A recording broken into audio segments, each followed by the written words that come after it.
Shëndeti nuk është gjithçka, por pa shëndet, gjithçka është asgjë. Sot ka kënaqësinë e veçantë të mirëpres në podcastin Shëndetin e parë, mbështetur nga United Hospital, një nga emrat më të respektuar në fushën e ortopedisë, Qerim Kida. Me një përvojë të gjatë dhe përkushtim të jashtëzakonshëm ndaj pacientëve, ai ka ndihmuar shumë njerëz të rikthejnë lëvizjen, forcën dhe cilësinë e jetës. E në këtë episod do të flasim për rëndësinë e kujdesit ndaj kockave dhe nyjeve, problemet më të shpeshta ortopedike dhe si mund t'i parandalojmë ato në përditshmëri. Përshëndetje doktor dhe mirë se erdhë në podcastin tonë. Përshëndetje, faleminderit shumë për ftesën. Kënaqësi me qenë gjithmonë mysafir ju. Si po ndiheni? Jashtëzakonisht mirë, atmosfera që ka shumë e mirë, ambienti i mirë. Faleminderit shumë. Doktor, keni vite në fushën e ortopedisë, i specializuar për këtë pjesë që punoni pa ndërprerje për të ndihmuar shumë njerëz, cilët përballen me probleme. Pyetja e parë, nga gjetët motivin që të rruktoni në ortopedi? Keni shumë drejt, që nga viti 2001 kam fillu specializimin në ortopedisë, dhe fajtor ose them këtë atributet kënaqësisë të profesionit që më ka ofruar deri tash, është një nga kolegët e mi, është doktor Arben Grashdoni, që në atë kohë pas luftës, pas ju kthym pas luftës, isha student, kisha disa provime vitet e fundit të specializimit tim. Mur ofër veti, më ofroj shumë ofër dhe më ofroj një kushte të jashtëzakonshme, një afërsi prindore, kështu. E mandej në atë kohë, me qenë se Kosova ishte pas lufte dhe kushtet ishin sikur që ishte infrastruktura jo më të mirat, po. Do çdo njëri mund ta dinë si ka qenë infrastruktura në Kosovë, ashtu kanë qenë edhe infrastruktura ortopedisë, e mjekësisë veçanërisht e ortopedisë. Erdhen disa grupe të mjekëve mysafir nga vendet e ndryshme, veçanërisht nga Shtetet e Bashkuara të Amerikës.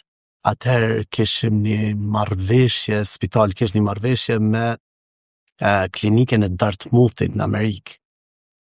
Dhe një bisedë edhe një shoqërim i tyre i gjatë ka qenë një prej motiveve të jashtëzakonshme të mia, cilat vendosa që të jem ortoped. Domthon, ortoped kam qenë si mjek i ri dhe si student i vitit fundit. Përndryshe, mandej nuk kam qenë ortoped, kam kry punën e ortopedit, po atë kënaqësinë e ortopedit sikur në atë kohë asnjëherë s'e kam pas. Çfarë ke qenë, doktor? Atëherë isha i motivuar që t'ju ndihmoj njerëzve, me qenë se kishim shumë njerëz me halle. Edhe bartja aty në halle ka qenë e jashtëzakonshme. Kena pa raste për shembull që njerëz kanë bajt një defekt osteomuskular, domthon pjesës kocka dhe muskujt, që kanë bajt me vite tona dhe kanë zhvilluar një jetë jashtëzakonisht keqe, ndërsa ne ishim pa oftë i ofrojmë një mundësi adekuate çfarë ata meritojnë. Kështu që kjo ishte motivi kryesor imi pse vendosa të marr ortopedi. Nuk kam qenë asnjëherë i zhgënjur, sikur të kisha atë një jetë tonë, sigurisht që puna parë që do të bëhet me ortopedi. Ndonjë opsion dytë nuk e pasur? Absolut nuk ka qenë, nuk u diskutu në atë kohë për opsion dytë. Von prej momentit kur u takova me doktor Arbenin dhe u ofruan mjek nga Dortmundi, ishin mjek të jashtëzakonshëm, jo vetëm nga ngritja profesionale, po thon prap nga mbi gjitha ishte ngritja njerëzore, sidomos qasja tyne ndaj njeriut si qenje, e mandej ndaj kolegëve ka qenë një hap i cili mund ka bërë që të mendoj që qa jem na. Qa të ndryshojmë na si njerëz fillimisht, e mandej si ekspert. E mandej ndoshta kjo ka qenë ai motivi im që mos të ndalëm. Asnjëherë nuk jam ndal, nuk kam mjaftuar asgjë që të ndalë. Sikur tjetë edhe lufta, sigurisht që do t'i kisha kalu, vetëm për me mrri nivelin që unë mendoja që do t'i afrohem afër çatij profesioni. Një rrugtim i gjatë ka pasur sigurisht dhe sfida. Në njërën anë keni qenë doktor i klubeve të ndryshme futbollistike, në anën tjetër ose sportit. Në anën tjetër gjithashtu dhe një doktor i qytetarëve, domethënë që kanë trokitur tek ju. Ku është dallimi i këtyre dy rrugtimeve? Rrugtimi ka qenë interesant. Para se me qenë mjek i sportit, fillimisht rastësisht, krejt kjo ka qenë sigurisht rastësi, isha në kuadër të ushtrisë çlirimtare. Edhe aty takova disa prej njerëzve që për mua janë të jashtëzakonshëm. Nuk guxoj që mos ta përmend doktoreshën Tuta Hadri që kisha mikë të jashtëzakonshme në atë kohë. Edhe për mua ishte një përvojë e jashtëzakonshme që të shoh se si duhet trajtohen njerëz që kanë nevoja elementare. Mos them që nevoja për Po çfarë moshë keni pasur në atë kohë, doktor? Atë isha 23, më duket 23 vjeçar. Edhe mandej nga kjo u lidh faza 2 që ishte faza e afërsisë time me doktor Arben Grashdan, që është një prej ortopedëve të jashtëzakonshëm, tani është në pension. Edhe ai ka qenë një prej kirurgëve më gentil në punën e vet profesionale. Ka qenë shumë gentil në punë. Me qenë se mundësitë profesionale dhe infrastrukturore kishte shumë minimale, jashtëzakonisht minimale. Mirë, po ka qenë një shtytje tjetër që ai të më shty, që unë të rrugtoj në një mënyrë tjetër. Jo rrugën që ai duke zhvillu. Unë zhvillova rrugën tjetër që nga vitet e para të specializimit unë i ka shkoa në Sarajevo për një formë tjetër të specializimit, mandej bashkë me doktor Arbenin shku në Dartmouth në Amerikë, mandej është rrugtimi gjatë. Rrugtime tjera profesionale është rrugtimi gjatë që mund të them që shumicën e kohës mbeta barë familjes, me qenë se unë u martova dikon vitin 2002, 2003, ashtu, edhe gjatë tën kohës mandej unë ishim ndam pothuajse me gruan. Shumicën e kohës unë vazhdoja punën time profesionale. Okay, po. Unë vazhdoja punën time profesionale edhe shumë përkushtuar, ndërsa familja mbeti si në rand dytë, ashtu të them. Fatkeqësisht, po. Kjo ka qenë ajo sfida më e madhe, që të mund të them që kish me qenë sfidë më e madhe ajo që kisha ndoshta sfida materiale ose sfida luftëse, po thuj që kanë qenë njëjta, sfida materiale pas luftës ka qenë një prej shkaqeve që sinqerisht nuk kam qef kaloj përsëri njëjtën periudhë.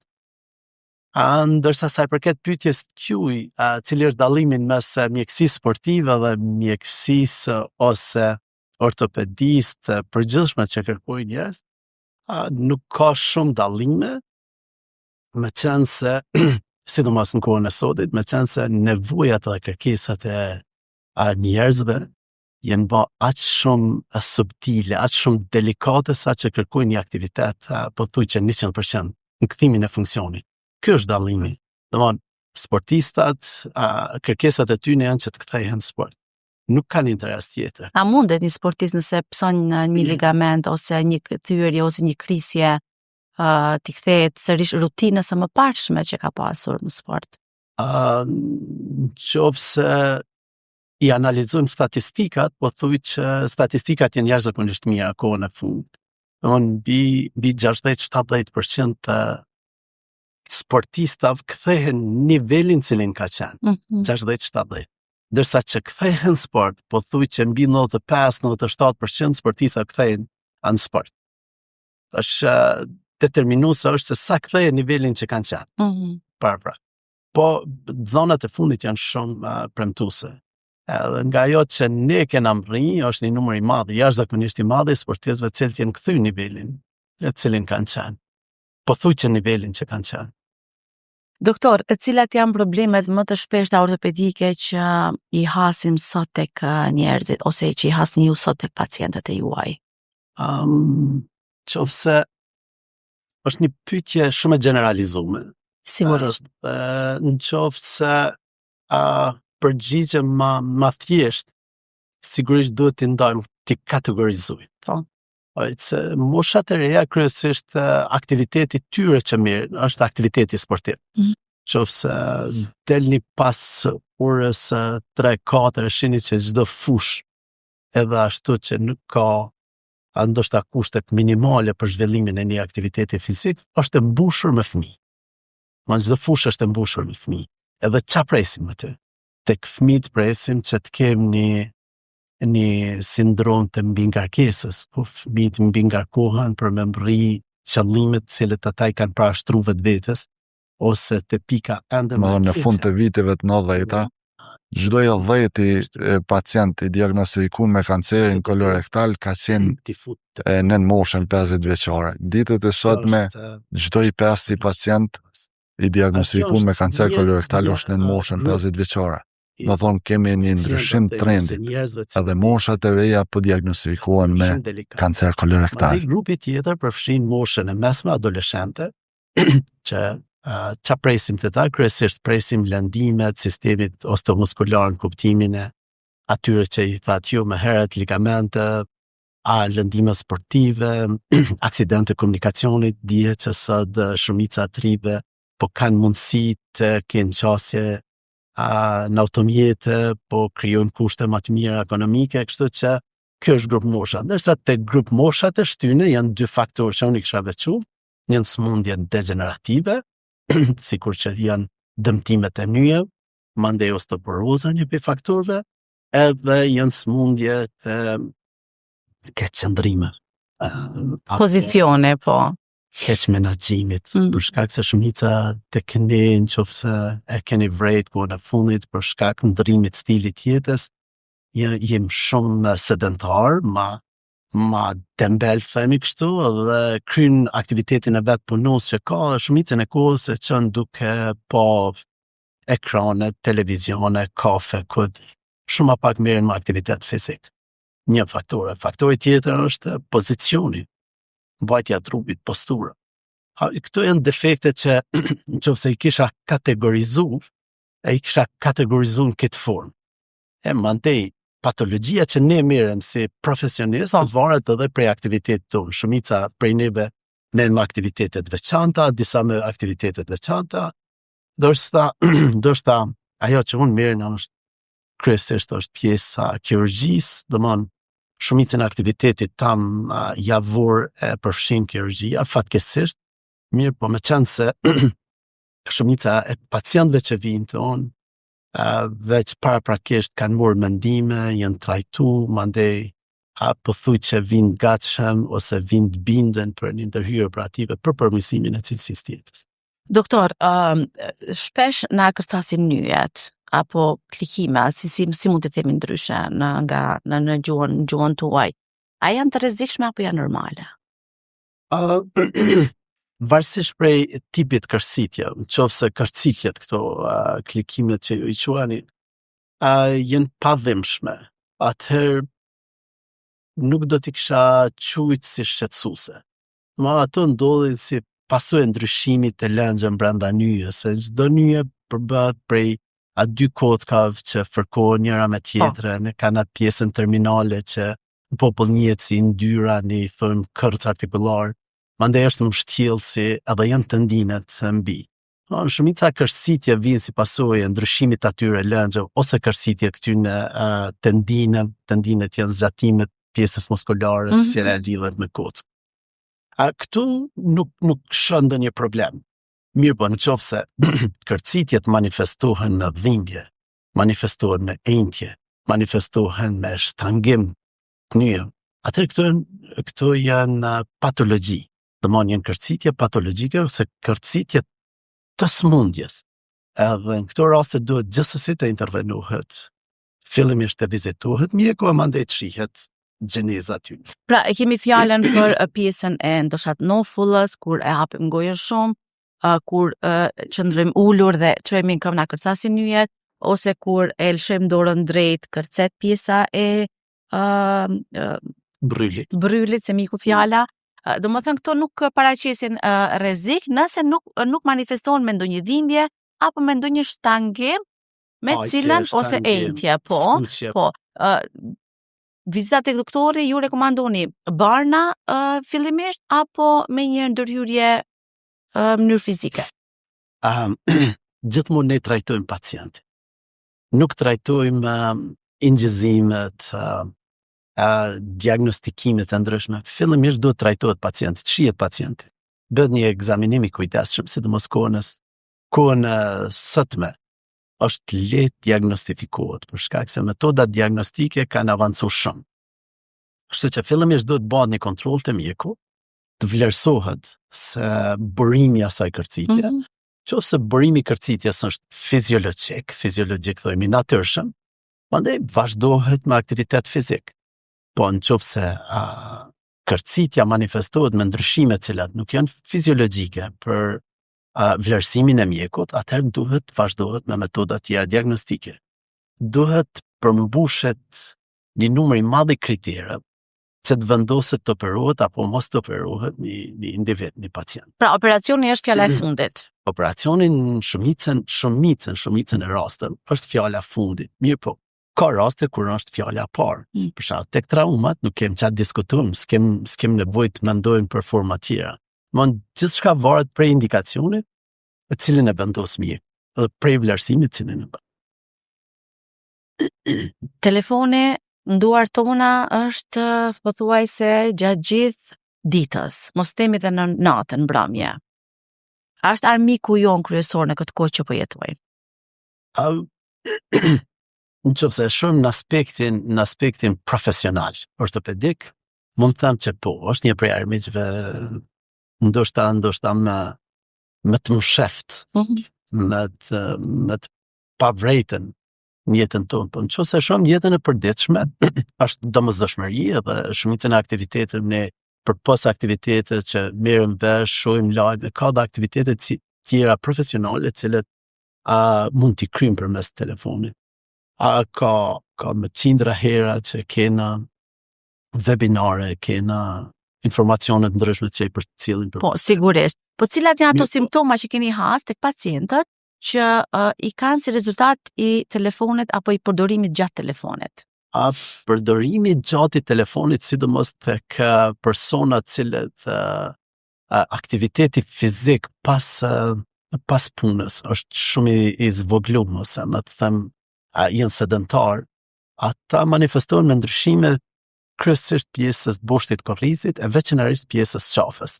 Është një sindrom e cila thirret text neck, që tregon që personi ka marrëmendje, ka dhimbje, ka çrregullime të ekuilibrit. Në shumicën e rasteve kjo vjen si pasojë e përdorimit gjatë të telefonit ose pjesëve mobile. Doktor, ka filluar na dhimbjet e dora. E vërtet. Shpeshherë kemi jo vetëm dhimbje dorës, kemi dhimbje të gishtreve.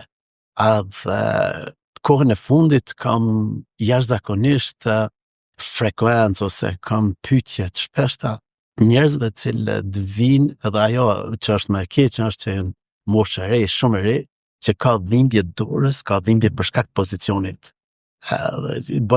Gjersa ne bëjmë ekzaminime, shohim që është jo zakonshme të jetë për atë moshë. Po kur futëm më thellë, shohim që shkaku kryesor ndoshta ai që ka përkesuar, ka pru deri në gjendje është telefoni. Çfarë do t'ju themi qytetarëve për pikërisht për këtë armik të fshehur? Ta përdorin më racional, e para, dhe dyta ta gjën pozitën e përshtatshme për përdorimin e tij. Duhet ta përdorin ashtu siç janë përdor desktopat më herët, për shkak se kanë vendosur një pozicion caktuar, drejtimi të jetë gjithmonë drejtimin e syve, qafa duhet të jetë pozicionin e drejtë, për shkak dihet që me matjet profesionale është vërtetuar se qafa në trupin e njeriu dikon peshon 4-5 kg. Ashtu peshon. Nëse nëse jem për ulur nga përpara, ajo mund të rritet 20-30 kg. Kështu që veç domethënë të japi peshë pjesës së bushtit. Pjesës së bushtit. Vetëm para mendoni sikur të rritet kjo peshë për një kohë të caktuar, çfarë do të ndodhë. Vetëm para mendoni. Domthon, kjo është nëse i referohem për një orë, 2, është kohë e shkurt. Jo, nëse i referohesh me vitet tona në pozitiv të tillë, atëherë degenerimet janë katastrofike. Po çfarë do t'i propozojmë qytetarëve në një ushtrim që mund ta bëjnë gjatë ditës nëse përdorin shumë telefonin apo domethënë të kalojnë atë limitin për të qëndruar në telefon, apo qoftë edhe në para kompjuterit, sepse shumica e njerëzve edhe punojnë të orë në zyret e tyre. Tek personat cilët punojnë në kam has një numër të madh persona që nuk punojnë vetëm 8 orë, punojnë edhe 12, shumë e vërtetë gjatë ditës. Cili kishte qenë rekomandimi është që të paktën çdo individ ta ketë 1 orë për veten e vet. Të paktën 1 orë për veten e vet.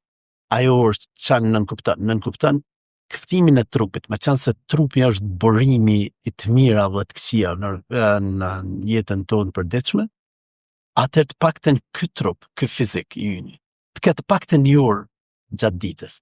Ajo orë nënkupton mobilitet, domthonë lëvizshmëri që ka me qindra sajtë sot, cilat na shpjegojnë jashtëzakonisht mirë se çfarë aktivitete duhet të marrim në kuptimin e mobilitetit. Mandej e dyta është masa muskulare. Kthimi i masës muskulare. E treta është humbja e peshës. Ka shumë rëndësi humbja e peshës ose proporcioni. Unë jam rritë si nxënës të mësoj ligjin Lavoisier që thotë që masa shndrohet në energji, po nuk kem humbje të masës. Edhe kështu mendoj që çdo gjë në botë është ekuilibër. Domthonë do të jetë një ekuilibër i organizmit. A ne jemi një farë mikrokozmosi. A ne duhet ta kemi një ekuilibër mes masës tonë dhe masës muskulare. Nëse pesha jone te kalon masën muskulare, cila mund ta bartë organizmin, pasojat ka me bartë. Herët avon ka me bartë pasojat. Sa kanë me qenë, ka me kanë varësisht për ekuilibrin. Edhe fundit është të ketë një core, një fortësi i trupit, e cila do ta bartë peshën e tij ose aktivitetin e tij ditu. Ky kish me qenë rekomandimi spori për veten time, mandej edhe për krejt. Po sepse gjithmonë fillojmë nga shtëpia jonë. Doktor, sa hapa në ditë janë të rekomanduara që t'i bëjë një person dhe unë shoh shumë të rinj, shumë burra, gra që e ka nga një smartwatch dhe aty po ja paskeni dhe ju e kam dhe unë, po për momentin nuk e kam të vendosur, që aty shikojnë domethënë hapat, e shikojnë komplet rutinën e tyre ditës, sa i përket lëvizjeve, po sigurisht edhe ritmit zemrës, edhe këto gjëra tjera sa i përket shëndetit. A rekomandohen këto? Që ti kemi gjatë gjithë kohës në vëzhgim. Unë mendoj që qytetarët e Kosovës janë të edukuar sot për mënyrën e jetesës. Kjo se sa hapa do të mbahen, ka rekomandime që japen prej shoqatave ndryshme. Qoftë ato sportive, qoftë profesionale, mjekësore. Mendohet që 6.000 dhe 10.000 hapa janë mjaftueshme për një aktivitet normal, një personi normal, me peshë normale dhe aktivitet normal ditur. Mirë, po këtë kjo është variabile. Është sikur të themi tensioni i gjakut është 80-120. Normalja. Është normale për një masës. Po nuk është normale për një sportist. Ose nuk është normale për një person i cili është 80 vjeç me pipesh. Një farforë me 6.000 dhe 10.000 hapa për një person me fizikus normal, me një aktivitet ditur normal, janë normal. Dërsa për persona tjerë ndoshta janë shumë. Të persona që kanë bipesh, rekomandimet e mia personale, nga po flas fillimisht nga përvoja ime, mandej edhe nga dhënat e literaturës, është do t'ju ikë sa më tepër peshës, peshimit, ecjes. Për shkak se ecja aty në bartë me vetë edhe një peshë ekstra, cilin na e ban me vitet tona. Kështu që ata duhet kthehen sidomos bicikletë, do bën fillimisht 15, 20, 30 minuta bicikletë, ose edhe në rastet më të mira nëse ka mundësi të bëj natë. Nëse rrin këtë aktivitet, mandej kthehet masa muskulare, e mandej nëse humbet edhe pesha, mandej mund t'i kthehet kësaj rutine që po përmendim 6.000 dhe 10.000.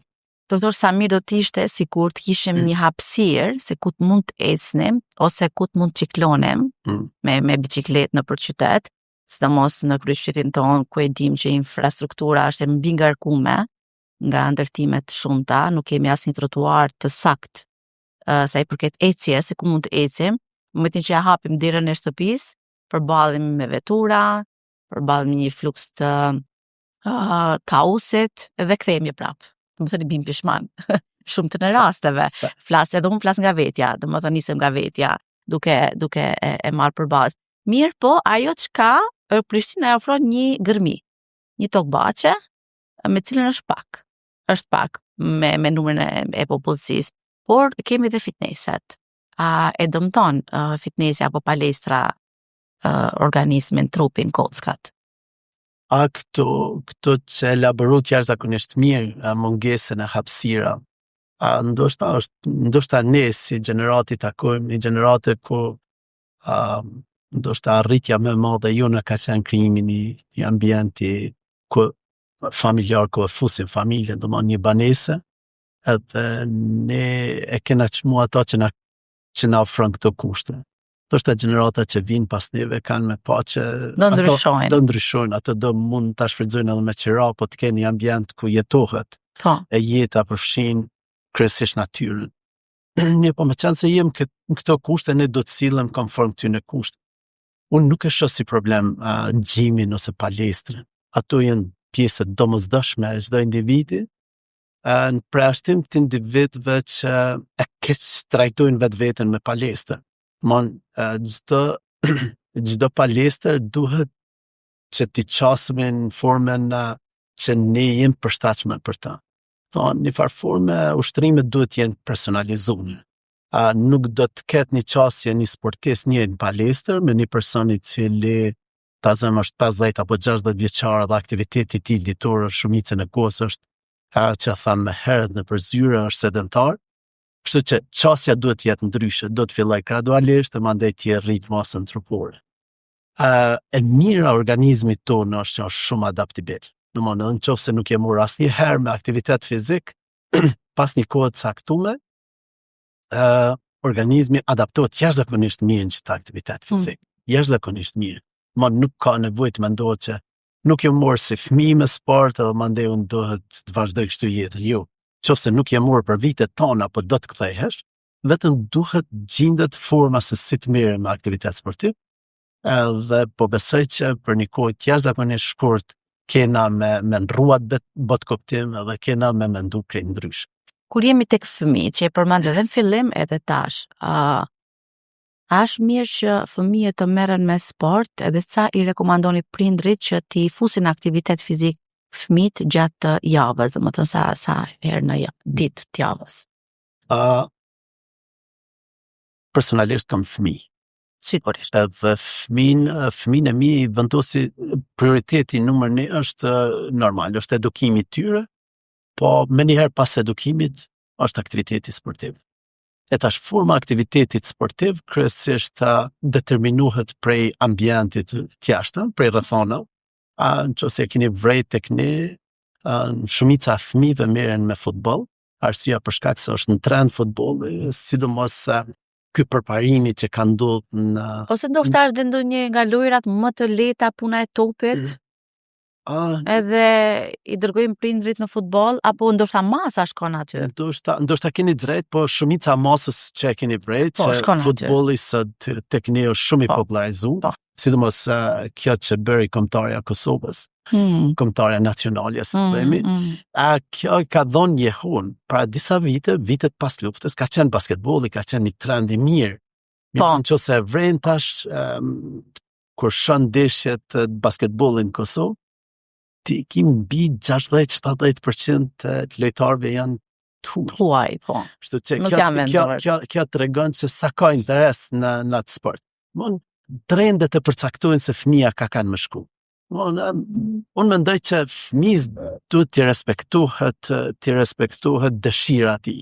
Deri një moshë caktuar, unë mendoj, deri ka mosha 12-13 vjeçare, fëmia duhet ta merr sportin si lojë, rekreacion. Më karo me vizitu, me qenë se isha dhe isha pjesë e kombëtarës Kosovës për disa vite me radhë, në atë kur kisha. Sa shumë interes kam për këtë pjesë, po do të bëj disa pyetje më vonë. Kur isha pjesë e kombëtarës, kisha me tepër kohë dhe ka qenë kënaqësi për mua të mirë. Gjatë asaj kohe kam bërë shumë vrejtje, shumë analiza. E keqja është që ato analiza nuk I kam shënuar. Kam bërë shumë analiza tek trajnerët, po edhe tek grup moshat e ndryshme që kanë luajtur. Edhe vrehet se qysh në grup moshat e hershme. Edhe efektet e prindve nuk janë të shëndosha, po edhe efektet e trajnerëve nuk janë shëndosha. Unë frigohem që trajnerët cilët merren me fëmijë nuk kanë edukim profesional, ndoshta ma tepër kanë edukim profesional se sa që kanë edukim shëndetësor. Për shkak se I shtyn për te limitëve fëmin, edhe kur ju e shtyni fëmin për te limitit ti, ja rrit një egon. E mandej nuk bëhet mos si sport shoqëror social, po bëhet si sport kompetitiv. Ose obligim, po. Sakt. Fëmia nuk e don kompeticionin deri në moshë caktuar. Kështu që këto gabime që tash janë t'ju bë. Mund të lëndohet shpirtërisht. Nuk ka vetëm lëndimi. Shpirtërisht. Sakt. Po. Me disa prej trajnerë kam diskutuar dhe nga jo analizë që unë kam mendu, I kam pyet se sa prej tyre janë bë sportista aktiv, profesional. Po mund të jenë për shkak prej një klubi mund dalin 5, 7, 10. Po flasim ekstreme, se 10% është e pamundshme dalin. Pra më shka ndodh me pjesën tjetër që 90%. Që janë mundu. Që 90%. Që janë mundu në maksimum. Cilë kryojnë egoizëm. Po. Për shkak se ju të gjithë kemi talent. Sakt. E kam su prindi që t'jeti pari, që mos ta pasoj topin, që mos... Këto janë krejt gjurëm, këto janë krejt trauma cilët kryojnë të fëmija. Kështu që rekomandimi im është që Federata Futbollit me pak të mirët me moshat e rritura ose me lojtarë, shumica lojtarëve që vinë nga vendet e perëndimit që kanë një trajtim shumë speciale, shumë të kujdesshëm, sidomos këto faza, po të mirë me fëmijën.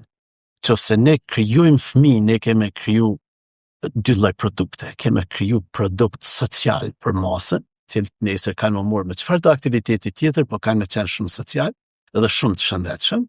Edhe dyta, ata që kanë më bë profesionist, që kanë me kanë shumë profesionist, ata kanë me qenë në sidhur.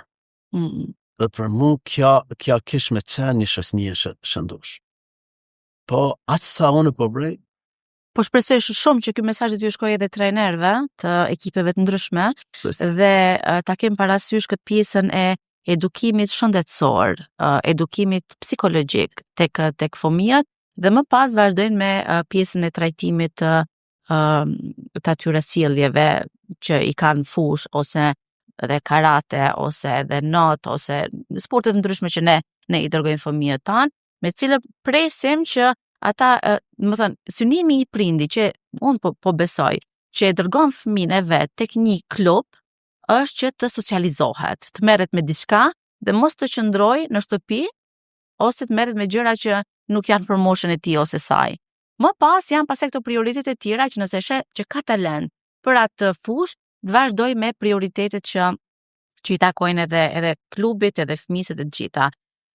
Doktor, pyetja tjetër është për shenjat e para që duhet i vrem nëse kemi probleme me shtyllën me këtë pjesë mbrapa, do të thonë shtyllën kurrizore, cilat duhet t'i dinë qytetarët në mënyrë që të trokasin sa më parë tek doktori.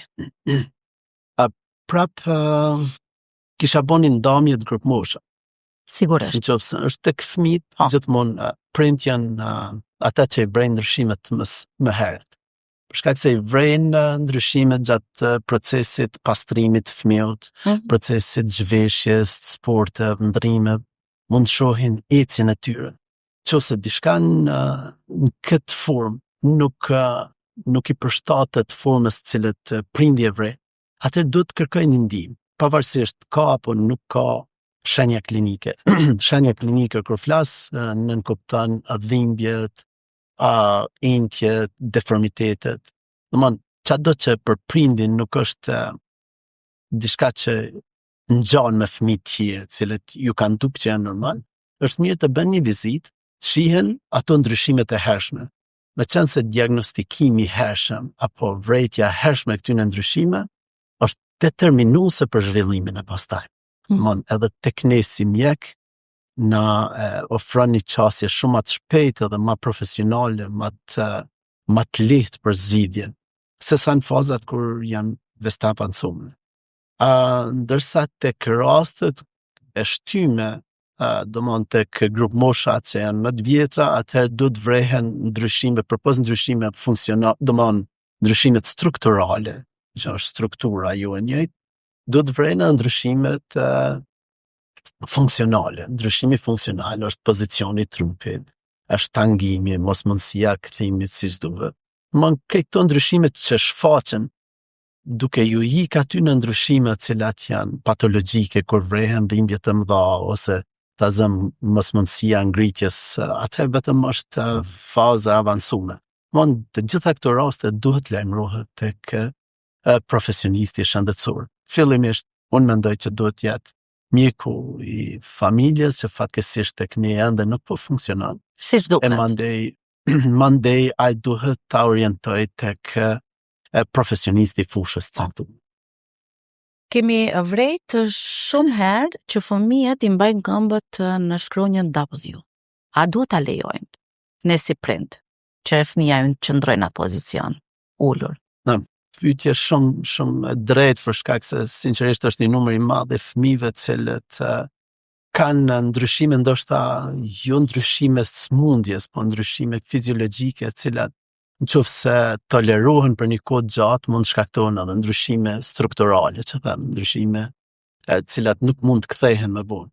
Jo, ky ndryshim që bëhet në formë të shkronjës V2-fisht, unë po mendoj që është një prej shenjave të hiperlaksacitetit, kur nyjet janë shumë të lira, janë më të lira dhe individi mund të lëviz me lirshëm. Unë mendoj që jo, gjatë këtyre kohë duhet modifikohen format e qëndrimit.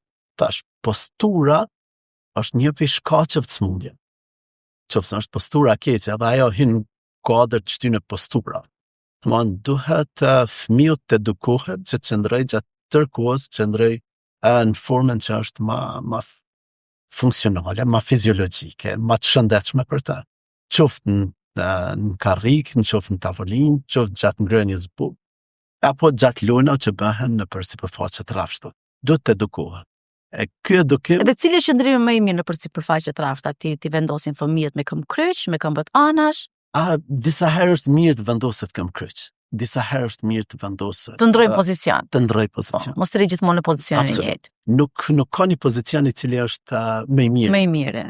Jo, duhet ndrojë pozicion. Në mënyrë që mos ta bëjmë domethënë shprehi, sepse marrin dhe marrin edhe ndryshime. Marrin dhe formë. Ato ndryshimet e strukturës formën e marrin varësisht prej ne si u japim.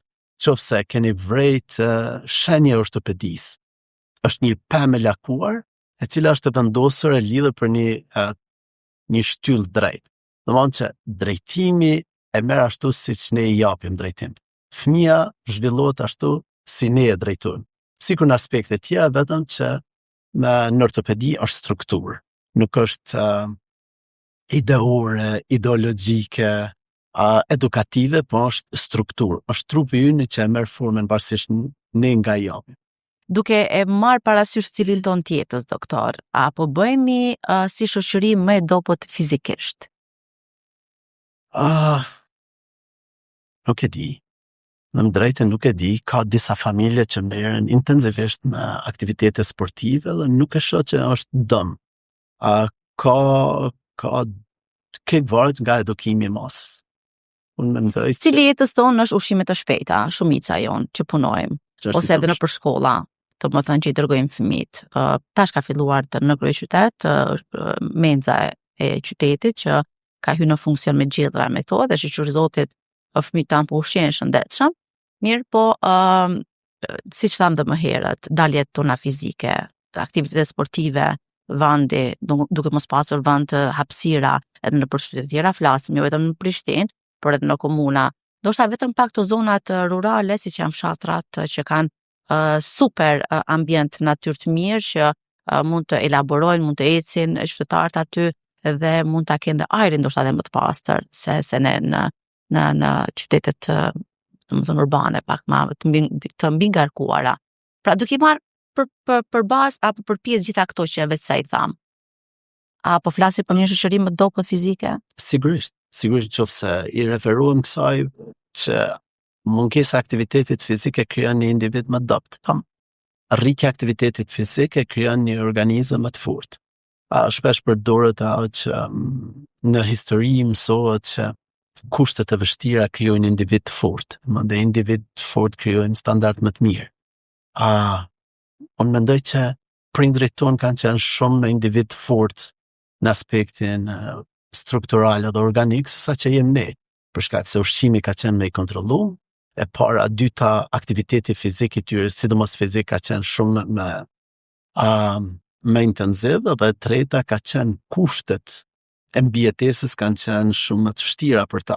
Kështu që kanë kriju individ fort, dhe ata individ fort e kanë mujt me përballu një ambient I cili ka qenë shumë genocidal. Domthon, vetëm ata kanë mujt me përballu një gjendje tillë.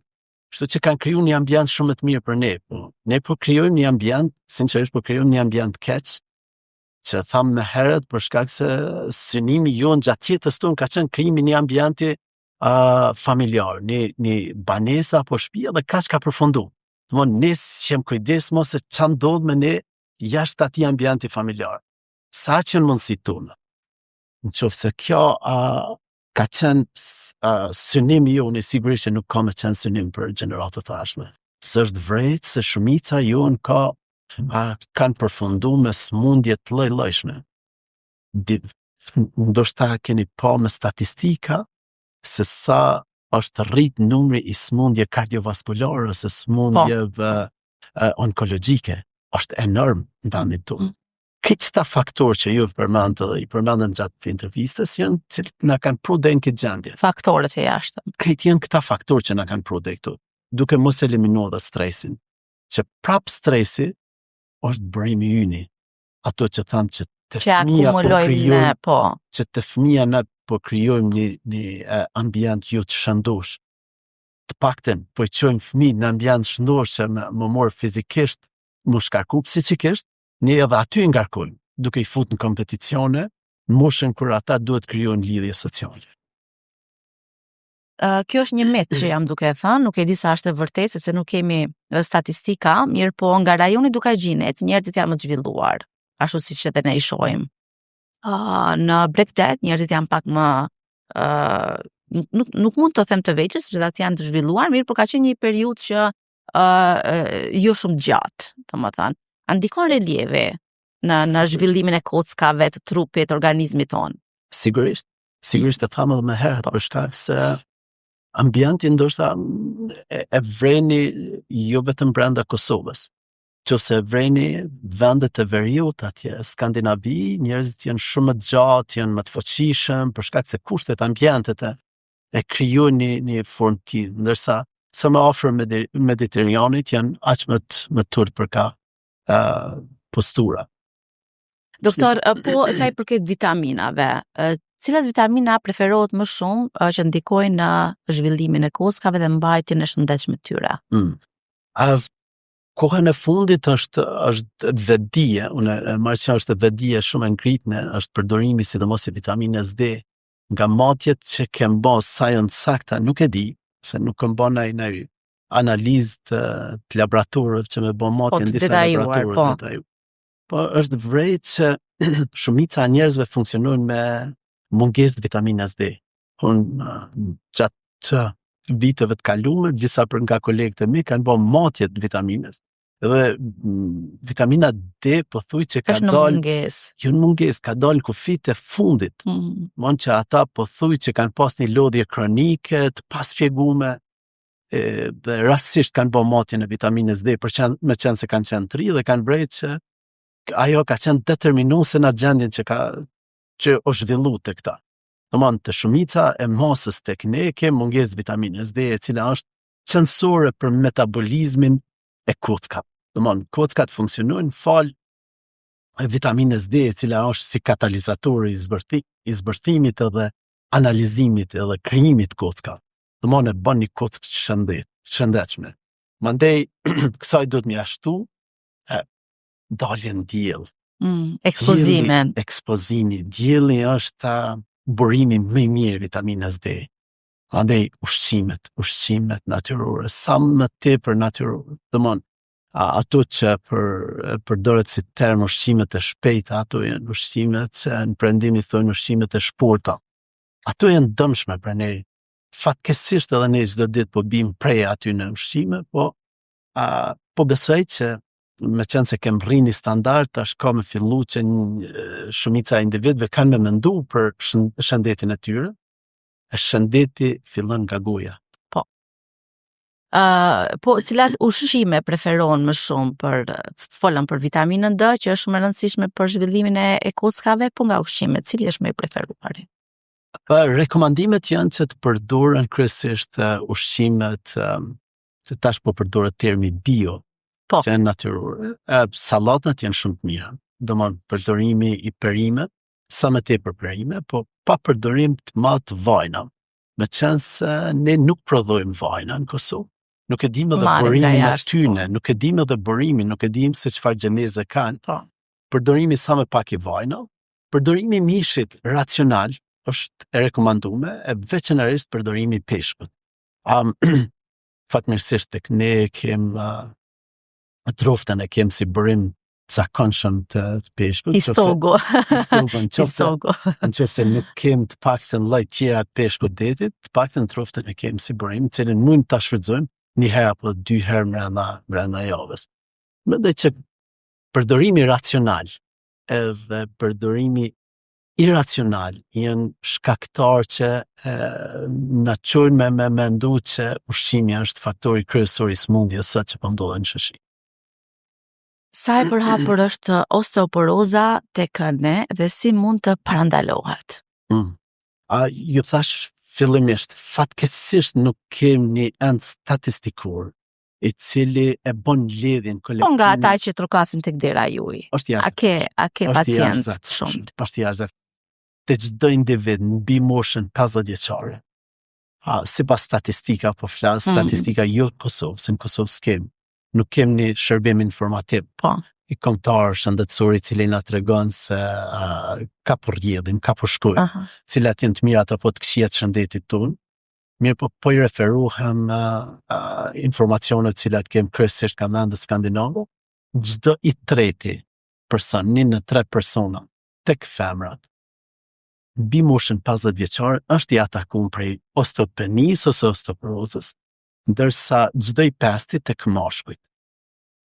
Tek ne mund të them që nga personat cilët unë i vizitoj mbi moshën 50 vjeçare, pothuajse çdo njeri është i atakuar nga osteopenia. Osteopenia është një stad para osteoporozës, kur kem zbrazje të kockave. Osteoporoza është burimi shumë të këqija, duke filluar prej dhimbjeve të paspecifikuara, të cilat shpeshherë nuk e dim ka kanë burimin, mandej të vazhdu të thyrje të cilat janë thyrje më ekstreme, për shkak se shkalla mjekimit është shumë e vështirë, sado që trajtimi bëhet adekuat, prapë biologjia e ndërtimit të kockës është e pamundshme. Nuk varet më nga aftësitë e mjekut si profesionist, po varet shumë nga vetë organizmi sa ka potencial me regeneru. Ullet shumë, jashtëzakonisht shumë potenciali regenerues. A mujmë me prevenu, po si s'mujmë? Sikur çdo gjë tjetër, në shumicën e raste mujmë, pra ashtim raste kur është gjenetike. Aktiviteti zakonshëm fizik, dalja këto që tham ecja natyre, është e jashtëzakonshme, ndikon jashtëzakonisht shumë mirë. Ekspozimi në diell, aty ku hyn dielli, nuk hyn mjeku. E treta, përdorimi i ushqimit adekuat që përmendëm më herët, përdorimi i perime, mandej ushqimeve që janë biologjike, jo ushqime të fërguara, ushqime të shpejta. Mandej mos përdorimi i alkoolit, duhanit, është censure në këtë aktivitet. Edhe në fund që jap jashtëzakonisht shumë rëndësi është mbathjet adekuate. Duhet janë shumë adekuate për çdo person, për shkak se aty ka me qëndru gjatë të ditës, ka me qëndru individi. Dhe ne jemi bipodal, domethënë që na ecim edhe veprimi i gravitetit ndikon jashtëzakonisht shumë nëse nuk kemi mbathje adekuate. Doktor, kam një pyetje të fundit, ndërkohë që do doja akoma ta zgjasnim, pasi keni bukur një background gjatë me cilën ju keni çka tregoni për të gjithë ne. Nga gjithë to që thatë, ndihmon edhe fizioterapeuti? Fizioterapia është shtylla kryesore e mjekimit. Okay. Unë mendoj edhe nga ato që tash nga përvoja ime, me qenë se përvoja ime lidhet fillimisht me edukimin jashtë Kosovë. Në kohën kur ne kena qenë Kosovë, ka qenë sikur të koha tanishme që të krijojmë një ambient në shtëpi dhe t'ju ofrojmë ushqim të mjaftueshëm. Jo kualitet ushqimi, por ushqim mjaftueshëm. ashtu ka qenë atë kohë, që pacientin të paktën t'ja nalim hallet të mëdha, ndërsa fizioterapia këtu kanë qenë luks. Mirë po me kalimin e kohës, është vërejtë që fizioterapia është qëndësore në mjekimin e përshtatshëm të individit. Qoftë para intervenime, tek rastet ku nuk ka nevojë intervenim, apo pas intervenime, ku është e domosdoshme terapia fizikale. Te shumica sportistave që tash unë i trajtoj ose individëve, tek rastet kur nuk ka nevojë ndërhyrje urgjente operative, unë fillimisht e dërgoj te fizioterapeuti, mandej ai e bën trajtimin fizioterapeutik, unë e futim procedurën operative dhe vazhdojmë njëjtën rrjedhë. Kështu që për mua shumica fizioterapeutëve nuk janë vetëm kolegë, po janë miq të mi. Për shkak se suksesi i mjekimit tim varet prej tyre. Është hallka më e rëndësishme në mjekimin tim. Besoni, është hallka më e rëndësishme në mjekimin tim. Edhe fatmirësisht numri fizioterapeutëve në Kosovë është i mjaftueshëm sot, ndoshta. Edhe dyta është që edukimi tyne ka avancu jashtëzakonisht mirë. Unë jam shumë i kënaqur me trajtimin që bëhet nga ona tyne. Ka shumë emra. Kështu që në çdo komunë mundohna që të kem 1 ose 2 ose 3 emra që i referoj pacientët e mi për shkak se aty varet edhe suksesi i mjekimit tim. Nëse do të ishit 20 vjeçar, çfarë do të bënit ndryshe në shëndetin tuaj fizik? Gjithçka. Kisha fillu me kujdes më të madh, me kujdes shumë më të madh. Po mendoj që shëndetin tim e kisha vendosur në rendin e parë. Mandej kisha vendosur punën, aktivitetet tjera, e cila nuk ka qenë asnjëherë në jetën time, gjithmonë më pas prioritet për punën. Mandej vonë jam kthy te familja, siç u thash, e tek vonë ju morë me aktivitet fizik i cili nuk ka qenë asnjëherë mjaftueshëm. Po, domthon këtë që kisha bën upside down, e kisha kthy gotën ndryshe. E kisha filluar nga shëndetja mandej tjerët. Ju ka munguar familja në atë periudhë që ju keni përkushtuar punës? Jashtëzakonisht, ende mungon. Gjithmonë familja mendoj që është burimi i forcës, është ajo që ne na shtyn që të kem sukses. Edhe ndoshta kanë qenë kushtet, sikur që ka qenë kushte lufte, ku shumica e miqve të mi kanë lënë familjet edhe as qenë morë me familjet për një kauzë.